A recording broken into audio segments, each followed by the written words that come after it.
अस्सलाम वालेकुम। दुरूद शरीफ पढ़ लें।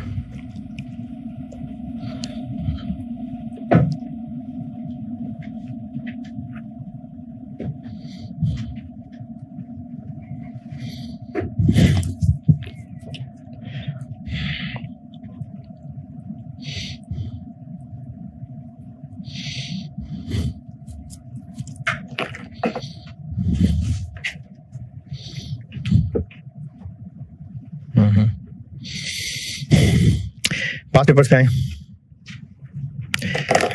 जून 22 बुक में क्वेश्चन नंबर 13।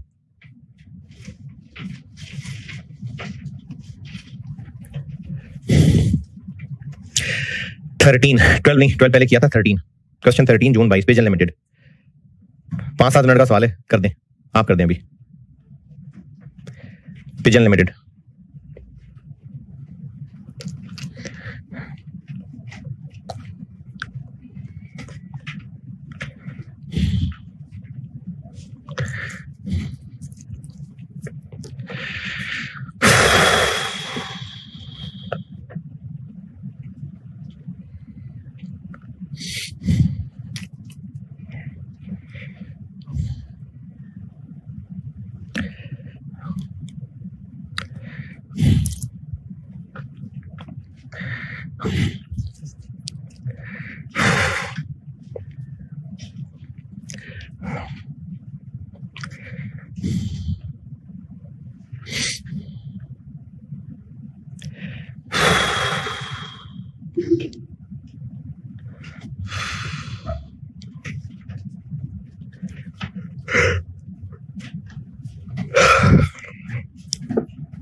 हाँ जी, सवाल पढ़ लिया।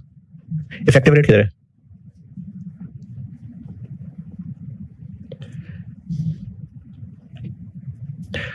जी है कहीं? नहीं। अगर IRR निकालना चाहें तो निकाल सकते हैं। यानी इफेक्टिव रेट कहा था ना, IRR का तरीका। कब रिडीम होंगे, क्या होगा? नहीं निकाल सकते। इफेक्टिव रेट चाहिए वैसे, आई मीन बोले जा रहा हूं। फेयर वैल्यू थ्रू OCI है तो इफेक्टिव रेट चाहिए, तो क्या करें फिर? वाहिद हल है, अज्यूम करना पड़ेगा कि वो भी 12% ही है।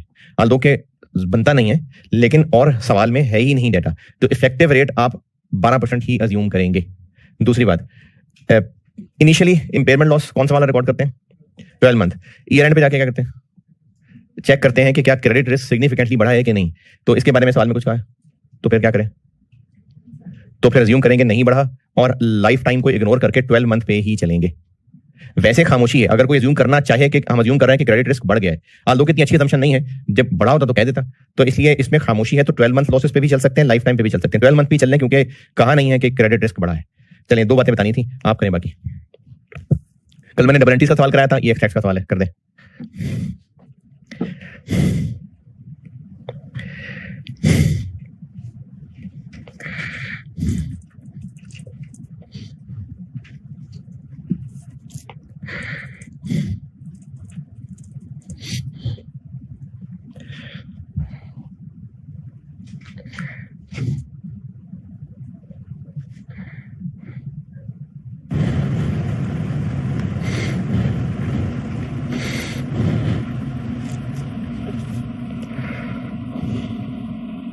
पंद्रह मिनट हो गए यार, कर लिया।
हाँ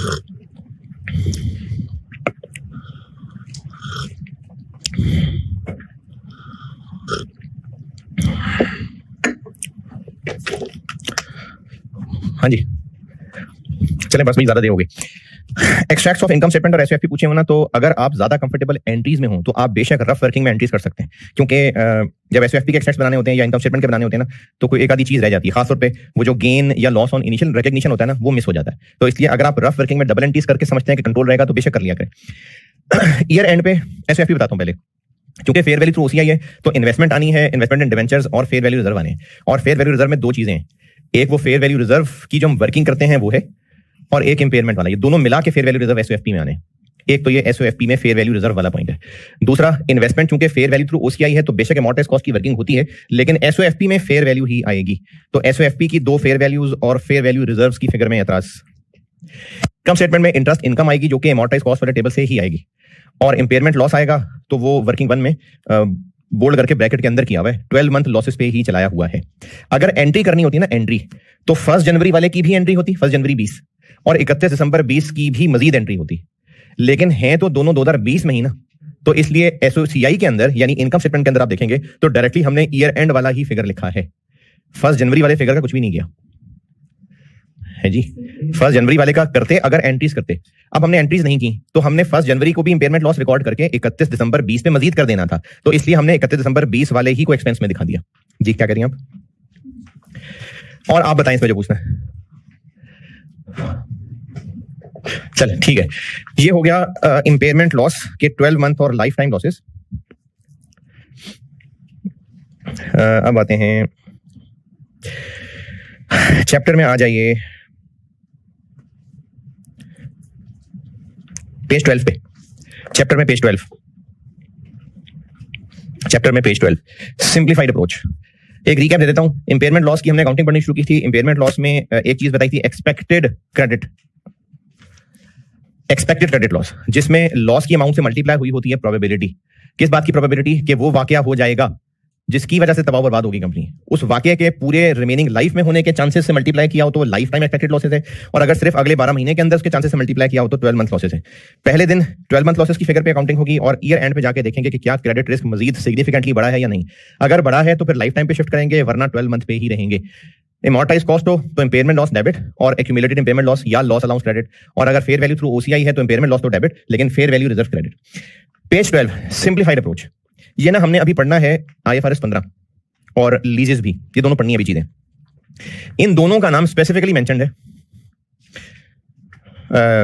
लीजेस सॉरी, हाँ लीजेस, इनका नाम स्पेसिफिकली मेंशन्ड है। लीज रिसीवेबल, ये आईएफआरएस 16 पढ़ाते हुए बताऊंगा। रिसीवेबल है, ये भी फाइनेंशियल एसेट है। और आईएफआरएस 15 पढ़ाते हुए डेटर्स दो नामों से पढ़ेंगे हम, एक प्रॉपर डेटर्स और एक होता है कॉन्ट्रैक्ट एसेट। ये वो डेटर होता है जिसको अभी हम ऑफिशियली डेटर नहीं कह पा रहे होते, ये आईएफआरएस 15 में पढ़ेंगे। तो अगर आपको कॉन्ट्रैक्ट एसेट अभी अजीब लग रहा है तो आप कॉन्ट्रैक्ट एसेट की बजाय बस समझ लें कि डेटर और लीज रिसीवेबल, इन दोनों के लिए बात हो रही है। लेफ्ट कॉलम में हेडिंग क्या है कि अगर debtor does not contain significant financing component, ये भी आईएफआरएस 15 में पढ़ाऊंगा। उसमें हम लोग फ्यूचर कैश फ्लोज की प्रेजेंट वैल्यू पे डेटर, डेबिट और सेल्स क्रेडिट करते हैं, ये पढ़ेंगे हम आईएफआरएस 15 में। तो अगर ऐसा नहीं किया हुआ, ये लेफ्ट कॉलम है, और अगर ऐसा किया हुआ है तो ये राइट कॉलम है। सिंप्लीफाइड अप्रोच और लेफ्ट कॉलम और जनरल अप्रोच में फर्क ये है, मतलब इसको सिंप्लीफाइड अप्रोच इसलिए कह रहे हैं, पता नहीं इसलिए कहने कि नहीं कह रहे, मैं इसलिए कह रहा हूं कि इसमें ये नहीं देखने की जरूरत कि क्रेडिट रिस्क सिग्निफिकेंटली बढ़ा है कि नहीं बढ़ा। इसमें पहले दिन से ही लाइफ टाइम लॉसेस लेके चलने हैं, इसमें 12 मंथ लॉसेस का रोला ही नहीं है। ये सिंप्लीफाइड अप्रोच है। और राइट कॉलम का मतलब है कि कंपनी की मर्जी है, करना है तो कर ले, नहीं तो जनरल अप्रोच की तरह चला ले। ये शुरू में जो टेबल लिखा हुआ है ये पढ़ लें, और इसके नीचे पॉइंट 1, 2 मैंने सेम पिछले वाले ही इनफैक्ट छापे में, ये 1.2 से ऊपर तक पढ़ लें। पेज 12 पे 1.2 से ऊपर तक सारा पढ़ लें।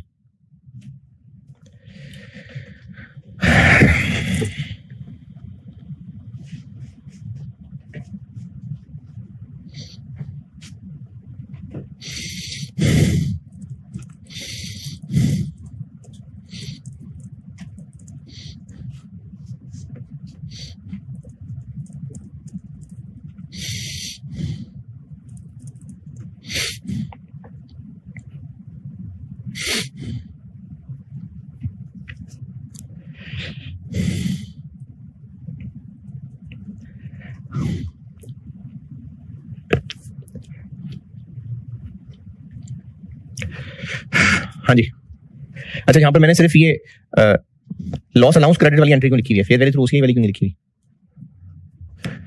मैंने पिछली वाली रिपीट कर दी दोबारा, तो सिर्फ वो अमोर्टाइज कॉस्ट वाली जैसी एंट्री क्यों है, फेयर वैल्यू थ्रू ओसीआई वाली दोबारा क्यों नहीं कही हुई?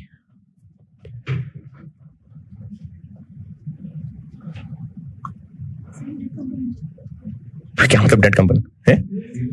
मैं डेटर की बात कर रहा हूँ, ये नहीं होता फेयर वैल्यू थ्रू ओसीआई के ऊपर, ये उसमें फॉलो ही नहीं करता। तो इसलिए इसके ऊपर सिर्फ वो सादी सी इम्बेयरमेंट लॉस की एंट्री की हुई है बस। जो बचपन में आपने बैड डेट डाउटफुल डेट पढ़े हुए हैं ना, ये वही बात लिखी हुई है। उसमें जो हम लोग बैड डेट की या प्रोविजन की एंट्री बनाते थे, ये वही बात है। यानी वो बचपन में प्रूडेंस कॉन्सेप्ट के तहत करते थे, तो आईएफआरएस 9 ने उसका ऑफिशियल रास्ता बताया। तो ये सिंप्लीफाइड अप्रोच है। अच्छा, अब आप चाहें तो लिख के कर दें, लिख के नहीं करना बेशक जबानी कर दें, प्रैक्टिस क्वेश्चन 7 और 8 दोनों कर दें। लिख के कर देंगे तो अच्छी बात है, जबानी देखना है तो भी चल जाएगा काम। प्रैक्टिस छोटे छोटे सवाल है, प्रैक्टिस क्वेश्चन 7 और प्रैक्टिस क्वेश्चन 8 कर दीजिए।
जी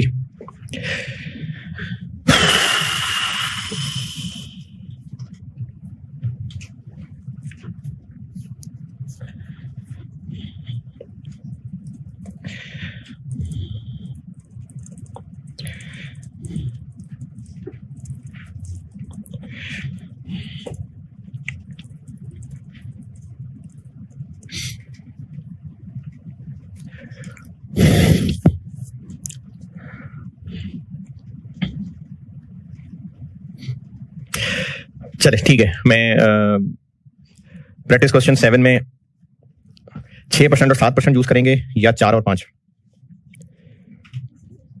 जी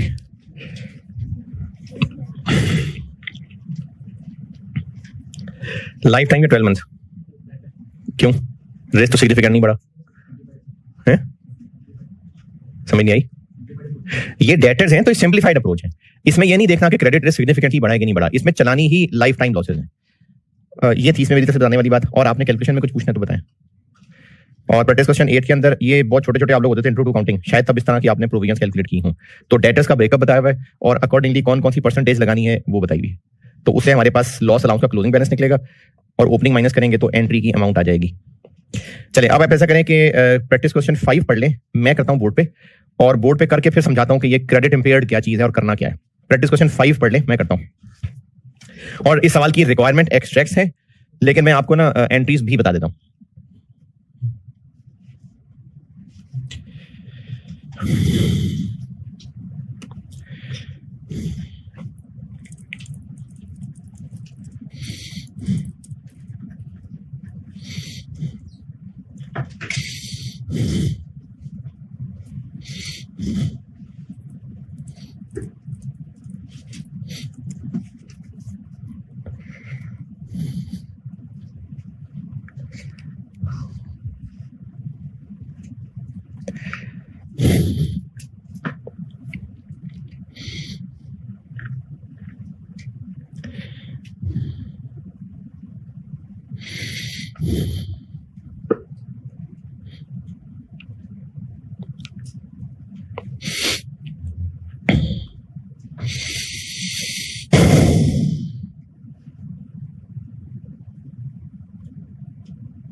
जी पढ़ लिया। अच्छा, इसमें पार्ट ए और बी ये तो कर ही रहे हैं हम। पार्ट सी है असल में नई चीज जो आपको सिखानी है। खैर पार्ट ए और बी भी चलें बोर्ड पे कर देता हूँ। Practice question 5 part A.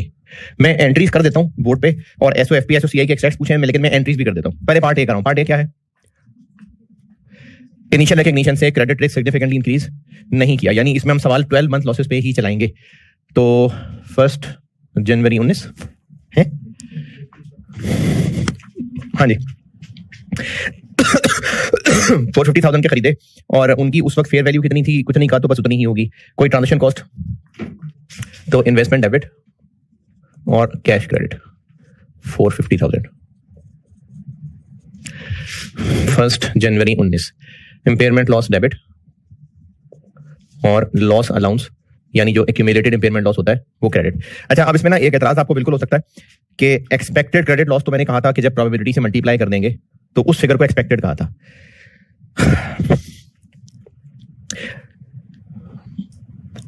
लेकिन जहां पर प्रोबेबिलिटी चूंकि नीचे अलग से दी हुई है, तो इसलिए ये जो ऊपर एक्सपेक्टेड लॉस लिखा है ना, ये मैंने ना एक किताब से सवाल देखा था, एक साउथ अफ्रीकन बुक है ग्रिपिंग आईएफआरएस, अच्छी लिखी हुई है। उसमें मैंने बहुत सारी मिसालें देख के अपनी बुक में डाली हुई हैं, तो उससे उठाया मैंने सवाल।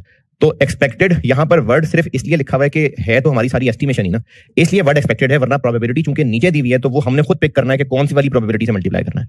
तो ये जो life time expected credit loss है, ये वर्ड एक्सपेक्टेड सिर्फ इसलिए है कि ये अंदाजा होता है, इसलिए ये एक्सपेक्टेड का वर्ड है। वरना जो मैंने कॉन्सेप्ट कल दिया था उसमें प्रोबेबिलिटी से मल्टीप्लाई होना था तो एक्सपेक्टेड होना था, तो इसलिए ये प्रोबेबिलिटी से मल्टीप्लाई करने से पहले की फिगर है। और इनिशियली ही हमने सोच लिया कि 450,000 में से 30% डूब जाएगा और 12 मंथ प्रोबेबिलिटी कितनी है? 10%। लेकिन ये 10% कब की फिगर है? ये 31 दिसंबर की है। तो इस वजह से मैं ये 1 जनवरी वाली एंट्री नहीं कर सकता, क्योंकि 1 जनवरी की एंट्री के लिए फिगर अवेलेबल नहीं है। तो इस वजह से ये एंट्री की फिगर हम नहीं लिख सकते, तो ये एंट्री नहीं हो सकती। चलें अब ईयर एंड से आगे चलते हैं। 31 दिसंबर 19 investment debit, interest income credit और कैश डेबिट, इन्वेस्टमेंट क्रेडिट। और आपको मशवरा दिया था कि इंपेयरमेंट लॉस की अकाउंटिंग को इग्नोर करके एक एक एंट्री की जगह छोड़ के बाकी सवाल सॉल्व कर दें। तो अमोर्टाइज कॉस्ट वाला टेबल बनाता हूं मैं भी।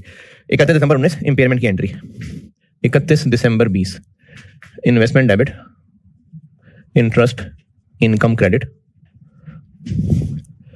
कैश डेबिट, इन्वेस्टमेंट क्रेडिट और इंपेयरमेंट लॉस वाली एंट्री। ये करता हूं अभी, वर्किंग कर लेते हैं।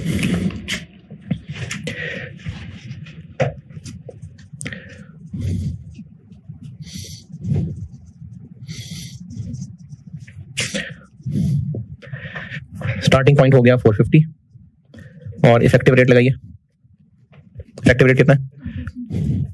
45। कूपन रेट कितना? अमाउंट ही दी हुई है 30,000 for 65,000। 31 दिसंबर 20 इफेक्टिव रेट लगाएं।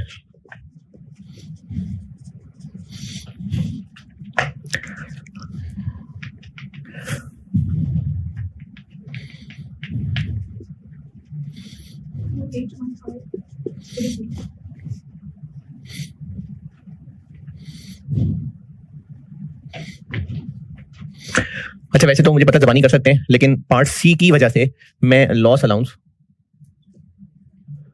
की भी वर्किंग चला देता हूं। अभी तो ब्रैकेट में भी हो जाएगा, लेकिन बेसिकली पार्ट सी की वजह से मैं आपको अभी से लॉस अलाउंस, कल तक तो हम सिर्फ वैल्यूज का डिफरेंस लेके एंट्री कर रहे थे, वो भी चलेगा, लेकिन अभी पार्ट सी में आपको एक चीज सिखानी है, इसलिए मैं इसकी वर्किंग डी अकाउंट की शक्ल में बना रहा हूं। 2019 के एंड पे हमें कितना चाहिए? 2019 के एंड पे 30% डूबेगा। किसका 30%? 2019 के एंड पे 465 का, 465 का ना 30% डूबेगा, लेकिन प्रोबेबिलिटी से मल्टीप्लाई करना अभी। पार्ट ए कौन सा केस चल रहा है? तो फिर 12 मंथ लॉसेस वाला कितनी प्रोबेबिलिटी है?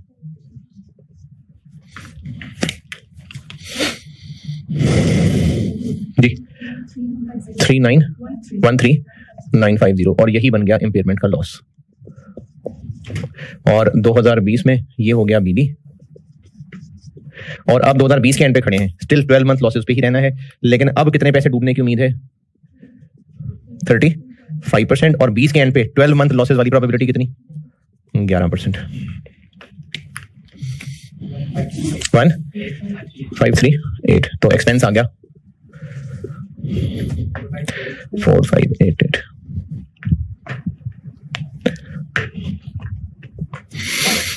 तो 19 की बन गई इंटरेस्ट 45,000 और कैश फ्लो 30,000, और इंपेयरमेंट लॉस आ गया 13,950, और लॉस अलाउंस आ गया 13,950। 46,500, 30,000 impairment loss debit, loss allowance credit 4588। ये सवाल की रिक्वायरमेंट नहीं थी, मैंने खुद बना दी, और सवाल की रिक्वायरमेंट थी एक्सट्रैक्ट्स, तो एक्सट्रैक्ट्स भी बना देता हूं।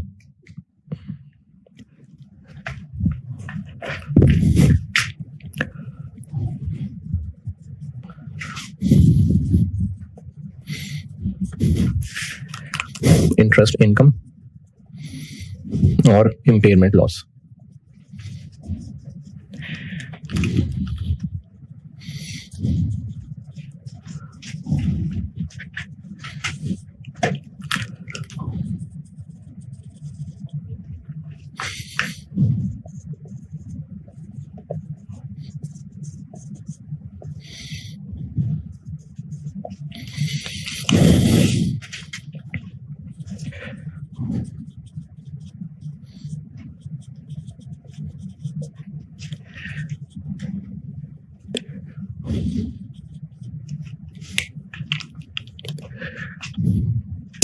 उन्नीस में क्या लिखूं?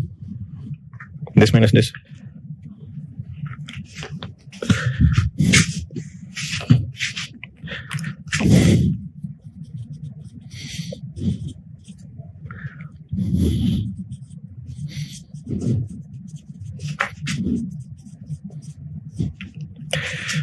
जी 19 ये बनेगा ना, एसेट में से वो माइनस करके, लॉस अलाउंस माइनस करके 45। इसको कहते हैं अमॉर्टाइज्ड कॉस्ट। जब आप ये जो इंपेयरमेंट वाला सेट है, इसके तीसरे चौथे पेज पे आएंगे ना, तो वहां मैंने अमॉर्टाइज्ड कॉस्ट की डेफिनेशन छापी हुई है। ये है अमॉर्टाइज्ड कॉस्ट। इसमें से लॉस अलाउंस माइनस करने के बाद जो आंसर आता है उसको अमॉर्टाइज्ड कॉस्ट कहते हैं। खैर चले, 2020 की फिगर 46, ये हो गया जी पार्ट ए।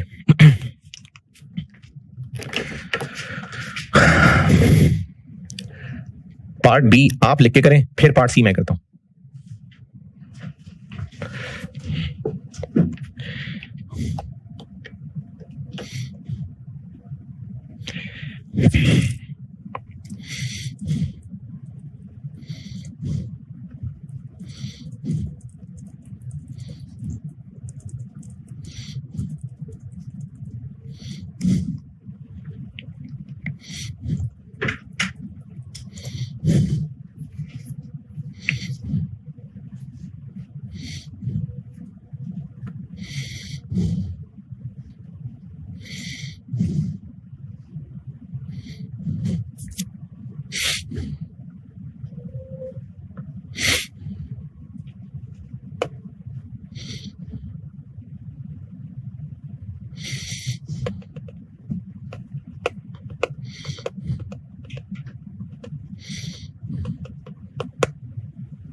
अरे सिर्फ वैल्यूज चेंज होनी है, बाकी तो हाँ जी।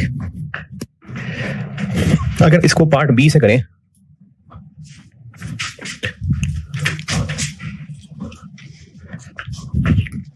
हाँ जी, डन लिख के डन, तो फिर इस पे फर्क पड़ेगा और बस इस पे।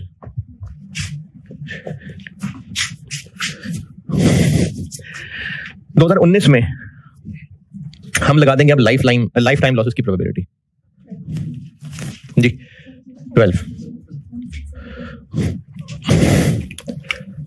16740 और अब लाइफ टाइम लॉसेस की प्रोबेबिलिटी है 15 25 27 8 3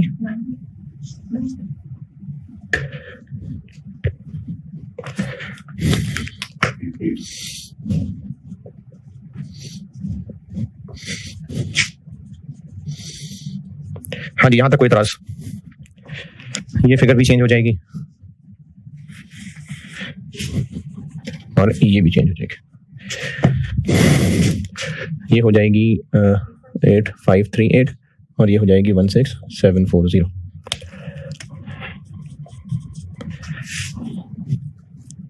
टू 278 जी। Scenario B okay.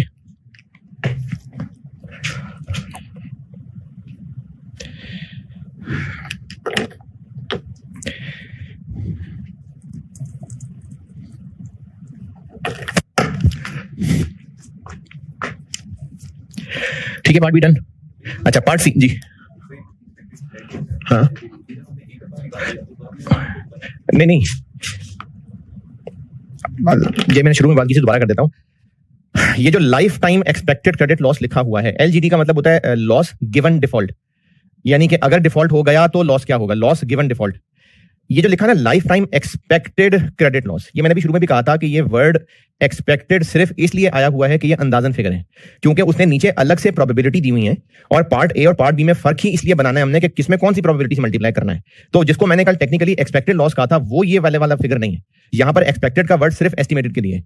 रही बात लाइफ टाइम, तो हाँ, हम जो मैंने कल आपको जब वो क्रेडिट लॉस निकाल के दिया था तो वो रिमेनिंग पूरी लाइफ के लिए निकाल के दिया था कि रिमेनिंग लाइफ में कितने कैश फ्लोज होंगे, कितने मिलेंगे, तो वो लाइफ टाइम ही निकाला था। तो चूंकि प्रोबेबिलिटी अलग दी हुई है और पार्ट ए पार्ट बी अलग अलग बनाए हुए हैं, इस वजह से जो पहली फिगर है 30% 35% वो प्रोबेबिलिटी मल्टीप्लाई करने से पहले की फिगर है जी। Part A part B done. Part C का मतलब होता है कि वो वाकया हो गया जिसका डर था, वो हो गया, यानी कंपनी का सत्यानाश हो गया। सारा सवाल सेम होगा, एक तो यह कि इसमें अब 12 मंथ लॉस नहीं, लाइफ टाइम लॉस ही यूज होंगे, और ये जो इंटरेस्ट इनकम वाली एंट्री है ये कंपाउंड करनी पड़ेगी। मैं पार्ट सी करने लगा हूं। सारा सवाल सेम होगा, इंटरेस्ट इनकम पे फर्क आएगा, इंटरेस्ट इनकम यानी इंटरेस्ट इनकम की फिगर बदल जाएगी और इंटरेस्ट इनकम वाली एंट्री कंपाउंड करनी पड़ेगी।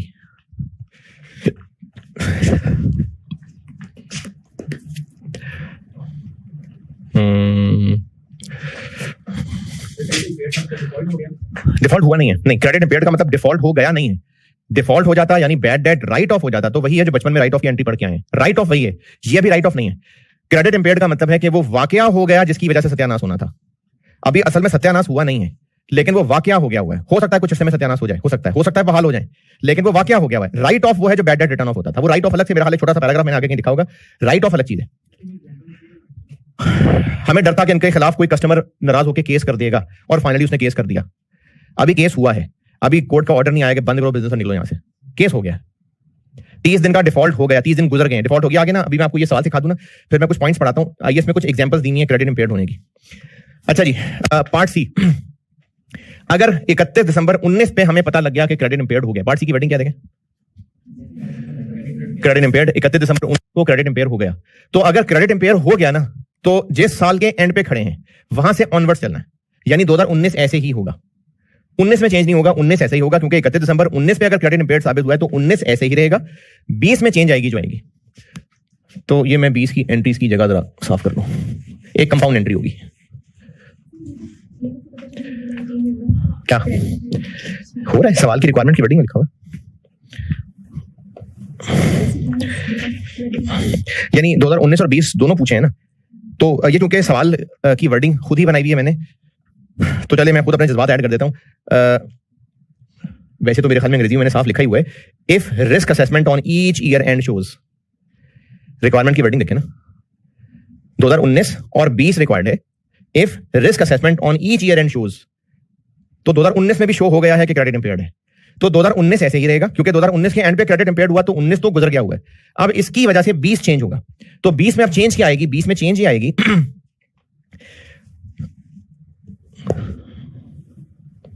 कि टेबल ऐसे ही बनेगा ये वाला, क्योंकि अगर टेबल ऐसे नहीं बनेगा तो एंड पे जीरो नहीं होगा, क्योंकि इफेक्टिव रेट बनाया ही इसलिए गया था ताकि इनिशियल अमाउंट और कैश फ्लो में जो डिफरेंस है वो इनकम फैल जाए ओवर द पीरियड, इसीलिए इफेक्टिव रेट बनाया गया था। तो अगर मैं यहां पर टेबल ऐसे नहीं बनाऊंगा तो एंड पे जीरो नहीं होगा, तो टेबल ऐसे ही बने, यानी इन्वेस्टमेंट डेबिट 46,500 से ही होगी। लेकिन interest income credit, interest income वो अब ये फिगर क्या थी इधर, ये वाली 448,260, और ये फिगर है नेट कैरिंग अमाउंट, यानी लॉस अलाउंस माइनस करके। अगर किसी साल के एंड पे क्रेडिट इंपेयर्ड हो गया तो उससे अगले साल की interest income net carrying amount पे लगेगी, ये फर्क पड़ेगा। तो इंटरेस्ट इनकम आ जाएगी टेबल में, ये 46,500 ही आएगा, इन्वेस्टमेंट इतने से क्रेडिट होगी, लेकिन इंटरेस्ट इनकम 46,500 से क्रेडिट नहीं होगी, 448,260 पे 10% लगेगा, 448,260।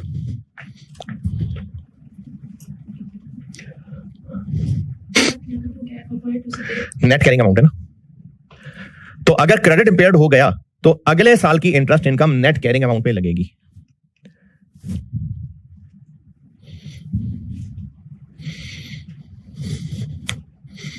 तो एंट्री तो हो गई आउट। अब इस एंट्री को टैली करने के लिए और बुनियादी तौर पे इसको 0 तक पहुंचाने के लिए, वरना अगर मैं इन्वेस्टमेंट भी इतने से डेबिट कर दूं, यानी यहां पर 44,826 ले आऊं, तो टेबल 0 नहीं होगा। तो इसलिए एंट्री को टैली रखने के लिए साथ लॉस अलाउंस क्रेडिट हो जाएगा।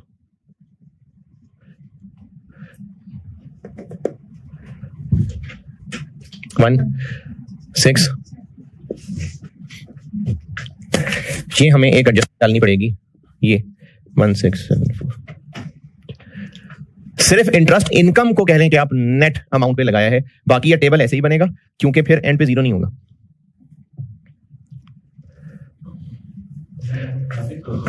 क्या चीज? जी जी जी जी। और अब फिर कैश की एंट्री वैसे ही, कैश डेबिट इन्वेस्टमेंट क्रेडिट 30,000, और इंपेयरमेंट लॉस की entry, impairment loss debit loss allowance credit. कितना बना देखें?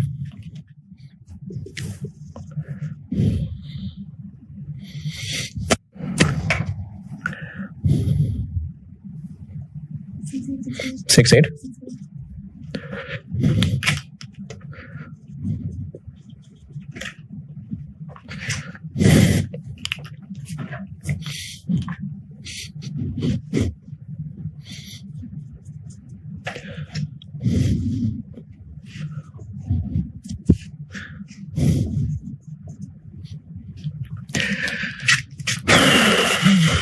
चलें इसकी एग्जाम प्रैक्टिस भी कराता हूँ और थोड़ी सी अंग्रेजी भी पढ़ा देता हूँ, बस 34 बस नमाज पढ़ लेते हैं।